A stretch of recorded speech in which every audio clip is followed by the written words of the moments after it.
Sarvebhya. Rinkuji talked about my love for Kashmiri poets. So, in traditional Samskrita works, we always start with a Mangala Shloka. And I'm thinking, what better than to quote Kalidasa when Rama is born and he needs to be named. The shloka which Kalidasa recites is Rama ityabhiramena vapusha tasya choditaha namadheyang gurus chakre jagat prathama mangalam. So, by looking at that beautiful child, Dasharatha decides to name him Rama. Abhirama is to be pleased because that is the first Mangala of the world. So, Jagat Prathama Mangalam. So, with Kalidasa, it's a great beginning. And from Kalidasa, let me just switch gears because I also wanted to talk a little bit about narratives and talk about why we decided to call this M to N. Some of you who might be Agatha Christie fans like I am may remember that there is a novel called N or M, which is a Tommy and Tuppence novel. It's not only a reference to the fact that the villain is N or M and so on in the story, but it's actually a biblical reference to a Latin part of, I think, the book of prayer, if I remember correct, where it talks about what is the name or namis, and hence N or M. So we decided to call this manuscripts to narrative because the beautiful way in which the Western world has been doing this consistently, where biblical references, etc., are stitched into various works which the West produces, is something to be learned from. We don't need to be ashamed of learning from what people have been doing in a very subtle manner throughout history. So I will talk about manuscripts to narratives. And as my name says, I'm a Puranika, so let me start with one of the Puranika stories. How many of you are familiar with the story of Dhruva? So I will still recite the same, though many of you are familiar with Dhruva. Dhruva is the son of Uttanapada and Suniti. And he looks at his father, who is sitting with his stepbrother on the throne, and he decides that I need to be there, and he is not allowed, and so on. And then finally, somebody tells him, go do a tapas in the forest, or aapko mukti prapt hogi, aapko padvi prapt hogi. He goes and then he does tapas to Narayana, and then he is given Dhruva Padavi, right? And he becomes a nakshatra, and Suniti is also there. Now, what is the connection between this Puranika or Puranika story and the nakshatra? Because it actually refers to a tara in technical terms from an astronomical standpoint. And incidentally, many of you are of an age I can see who are most probably leading a grahasthashrama would have seen that you are told certain mantras during the marriage ceremony, and typically in the evening we are supposed to, the groom is supposed to show the bride the Dhruva Nakshatra and say certain mantras. Unfortunately, in the south, nowadays we try to show the nakshatra in the morning, which is a trifle difficult, but we try to manage it somehow. The mantras are actually from Taittiriya Aranyaka, and they talk about the Dhruva Nakshatra. So you can see in the picture which is there that the current northern celestial pole star, Polaris, is typically what we show as the Dhruva Nakshatra. Now, if you look at Taittiriya Aranyaka, and if you look at the Polaris, Polaris is hardly 1500 years old, where it exists today in the sky. In that particular part of the sky, this particular nakshatra did not exist, this tara did not exist.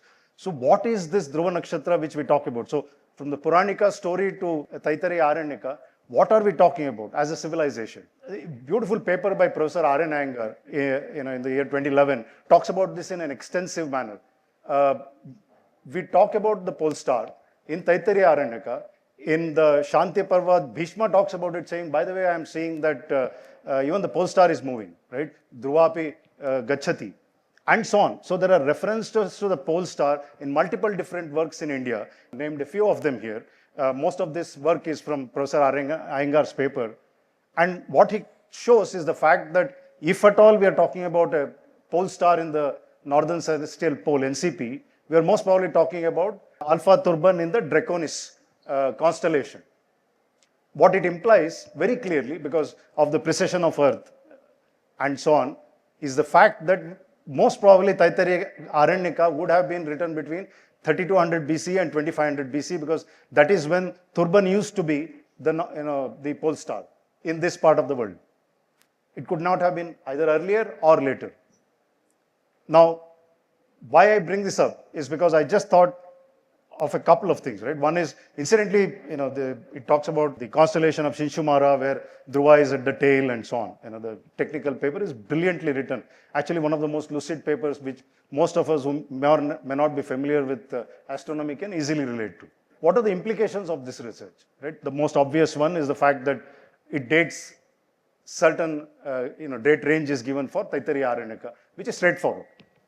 The second is the fact that we have been a civilization. I mean, traditionally we look at most mantra bhaga in three parts: Adhidaivika-Adhibhautika and Adhyatmika, which is, we try to relate it. I think Rahul referred to it in one of the parts where he talked about how divinity and the way we look at things is dramatically different from the way the West looks at things, right? For example, when I talk about Adhidaivika and so on, Adhidaivika literally refers to the cosmos. So the moon in the cosmos is seen in Adhibhautika form, on the ground, which is Somalata, which is used in Yaga, and my left eye, my as in any human being's left eye, is seen as the same moon, and sun is the right eye, sun is seen in the sky, and Arka Pushpa, which is celebrated especially in the south as in fact it's a family deity for me, is actually a representative of the sun. So we are an integral way of looking at things, which is the second point which I wanted to make. The third point is, if you look at the Taittiriya Aranyaka mantra, it actually says, like the Dhruva Nakshatra to the bride, like the Dhruva Nakshatra, let the entire household revolve around you. A dramatically different way of looking at things than the way Western society talks about us as Indians. The entire household, be it the Shvashura, the father-in-law or the mother-in-law, everybody is supposed to revolve around the bride who is coming into the house. So the empowerment of women and so on is dramatically different in these mantras. So three different implications. What is the implication from a research standpoint, right? What enables this? What enables this is that our Vangmaya, and it's very hard, Paribhashika, that is the technical words in Sanskrit are very hard to convert into English, unfortunately. It's not necessarily just the literature part of it. The entire piece of work which exists in India is integrated view is critical, which is something which traditional scholars like Professor Aranyaka, incidentally, is a civil engineering professor used to be a civil engineering professor at IISc. So the civil engineering part, the traditional scholarship which comes because he can quote any part of Rig Veda or a Purana, left, right, and center, looking at Purana. So all of these things coming together is the only way we can look at our own civilization. The vastness of our civilizational records comes in when we actually look at the entire scope of things which we have. Not just, oh, by the way, Rig Veda is this religious thing.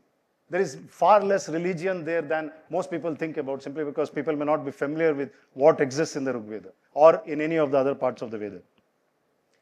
Puranas, right? I started with a Puranic story. Why do we even have a Puranika story talking about Dhruva? Because different people have different adhikara, and hence different people need to be told different things, right? Everybody can't be taught calculus right away, partial differential equations and so on. Those of you who are familiar with mathematics, some of the people will have to be taught basic mathematics, right? And hence, there are different parts of the work which are for different things. And hence, we have this vastness of civilizational records which need to be looked at in an integrated way. And we need to have a digitization, which is the last part, which I will come to it. So let me begin with, why do I say we have vastness of civilizational record? It's well recorded that we have at least 1 crore manuscripts in this country about ourselves.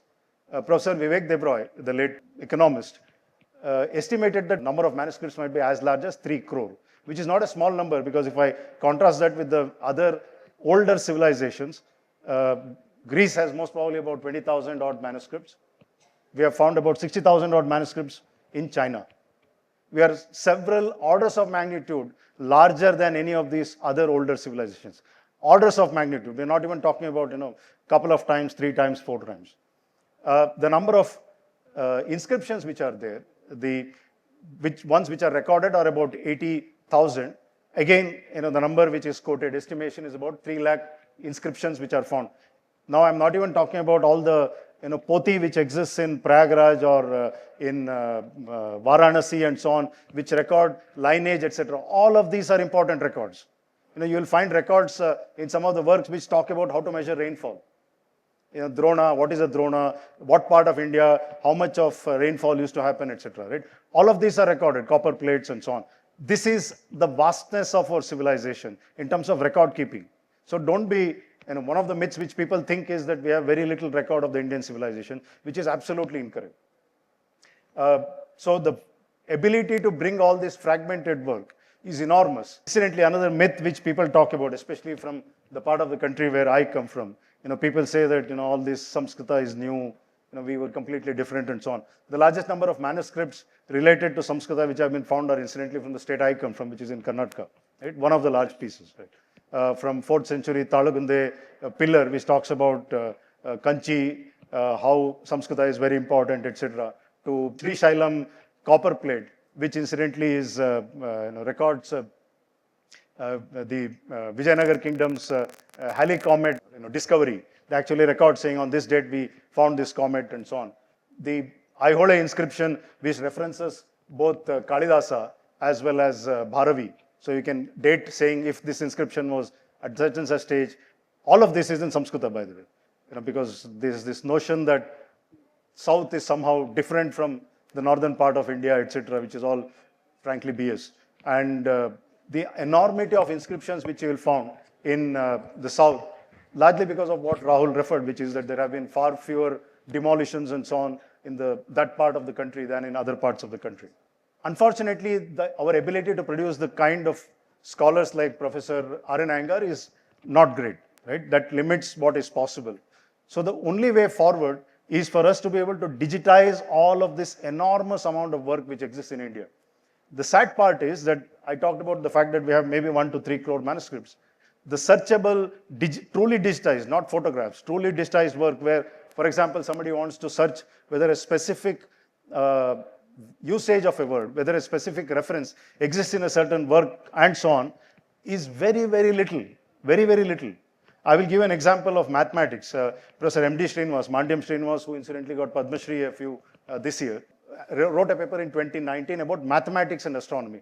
You would guess how many manuscripts India has related to mathematics and astronomy. 10 lakh, thoda zyada ho gaya. There are only 1 crore manuscripts all of India, right? So, thoda zyada ho gaya. We actually have about 30,000 manuscripts related to this exactly one topic, astronomy and mathematics, which are known, right? Which are well documented in the sense inventory has been done and so on. These refer to about 9,000 individual works. Most of these are again Kerala School of Mathematics and so on. Bulk of them are found in the south, in Tamil Nadu and Kerala. Of these, less than 1,000 have been digitized. Related to a topic, incidentally, there is Madhava actually predates Leibniz when it comes to calculus.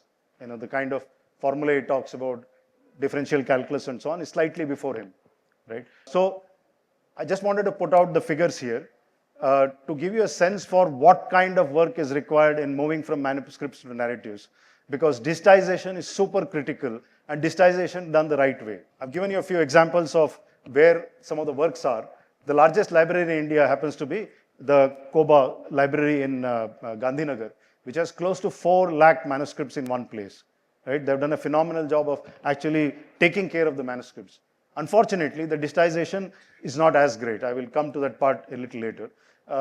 Saraswati Bhavan, which is in Sampurnananda University, has close to 1 lakh manuscripts. Saraswati Mahal, which is in Tanjavur, has another 50,000 manuscripts. So you can actually see even in the names, we are not a very different civilization no matter where you go in India. Mysore Oriental Research has about 30,000 manuscripts, which used to be considered one of the largest. As we have discovered that there are more and more libraries, we are finding that the enormity of manuscripts in India is just humongous. And I'm still referring to only the known libraries. There are, my friend Shreyas talks about the Maharajas in Chhattisgarh who have access to enormous amount of manuscripts in their own personal library, so to say, which they would like to digitize, etc. Why is there a need for digitization? Very obvious, it's vast, scattered. If we don't digitize, they will be lost, right? Degradation is common. People used to copy the manuscripts typically about 100 to 200 years, depending on the how good the manuscript was and so on. The most important is the fact that the Indologists end up, especially of the foreign variety, end up skewing our understanding of these things significantly if we don't have good digitization. I will spend a couple of minutes on talking about what do I mean by digitization, because this is something which is very critical. We need to have a structured access, and knowledge cannot remain locked. I referred to the Koba Tirth library, which has 4 lakh manuscripts. A large amount of the manuscripts, almost 2 lakh, have been actually photographed or scanned, and they are available. But unfortunate part is that it's in a LAN, which means that sitting here, I cannot access it. Somebody has to actually be a part of that particular network to be able to access it. And most of them are JPEGs, which means that I cannot do a search to find out whether certain Karma Kanda, which is referred, let's say, in Jina Dharma, is similar to the Karma Kanda, which is referred to in Vaidika Dharma. I just can't do it because, though we all know that it's very similar, we just don't have the ability to do it because the search capability is very low. So unless we have OCR, metadata, and searchable access, I believe that it's not really digitized. So just want to make this point very clear, because people will go back. People, there are lots of numbers floating around on Google and so on. But it's very critical to understand what do we mean by digitization. Why is this critical today? That I spoke about it. I keep coming back to the same points again and again.